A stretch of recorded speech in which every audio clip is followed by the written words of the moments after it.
Last में आपके पास क्या है, दो डिस्टिंक्ट आइगन वैल्यूज हैं, उनके कॉरस्पॉन्डिंग आपके पास दो डिस्टिंक्ट आइगन वेक्टर्स हैं। आपको ये शो करना है कि वो ऑर्थोगोनल है।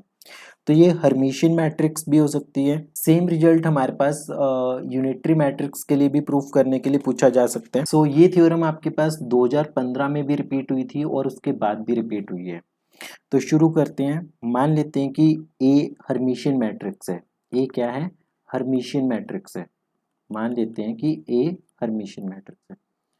हर्मिशियन मैट्रिक्स होने का मतलब क्या है कि ए स्टार इक्वल टू ए हो जाएगा। अब इसकी दो डिस्टिंक्ट आइगन वैल्यूज है। मान लेते हैं कि लैम्डा 1 और लैम्डा 2, ये दो इसकी आइगन वैल्यूज है।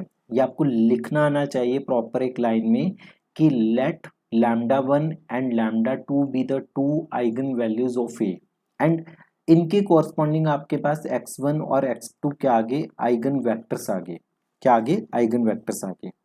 तो सबसे पहले क्या होगा? A x one equal to lambda 1 x1 और A x two equal to lambda 2 x2। तो ये आपके पास इक्वेशन नंबर 1 और ये इक्वेशन नंबर 2। तो हमारा बेस हो गया तैयार। हमें बेसिकली क्या प्रूफ करना है कि जो आइगन वेक्टर्स है वो ऑर्थोगोनल है। मतलब कि हमें ये प्रूफ करना है कि x1 इंटू x2 को जीरो तक लेके आना है। मतलब इन दोनों वेक्टर्स की मल्टीप्लिकेशन वो जीरो लेके आनी है। तो क्या करते हैं, इक्वेशन नंबर 2 को प्री मल्टीप्लाई करते हैं x1 स्टार से। तो x1 star a x2 equal to x1 star lambda 2 x2, ये बन गया आपके पास। और तो यहाँ से हम इसे रीअरेंज करके कैसे लिख सकते हैं? लैम्डा 2 ये बनेगा x1 स्टार x2, ये x1 star a x2।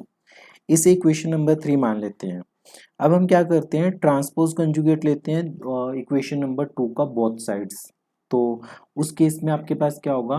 A x two का star equal to lambda 2 x2 का स्टार। तो यहाँ से क्या बनेगा आपके पास? नहीं, इक्वेशन नंबर 1 के दोनों साइड हमने ट्रांजुगेट लिए, तो इसके अकॉर्डिंगली आपके पास बनेगा ए एक्स वन लैम्डा 1 x1। तो इसे हम लिख सकते हैं finally x1 star A star equal to x1 star lambda 1 star. ठीक है। तो लैम्डा 1 स्टार तो क्या होगा, बेसिकली ये इसका कंजुगेट हो जाएगा, क्योंकि ये रियल नंबर होते हैं, इसके आइगन वैल्यूज तो कोई फर्क नहीं पड़ेगा लैम्डा 1 के ऊपर।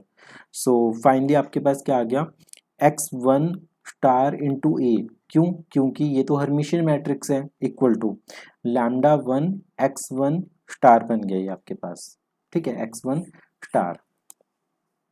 अब क्या किया हमने कि x1 स्टार की वैल्यू इसमें पुट कर दी। जो इक्वेशन नंबर 3 थी यहाँ पे नीड थी किसकी वैल्यू? x1 स्टार a की वैल्यू। तो ये वैल्यू जब आप पुट करोगे तो आपके पास क्या देखने को मिलेगा? Lambda 1 x1 star into x2 equal to lambda 2 x1 star x2, ये बनेगा आपके पास। तो फाइनली क्या हो गया कि जब आप इसे डिफरेंस लोगे, lambda 1 minus lambda 2 x1 star into x2 equal to 0।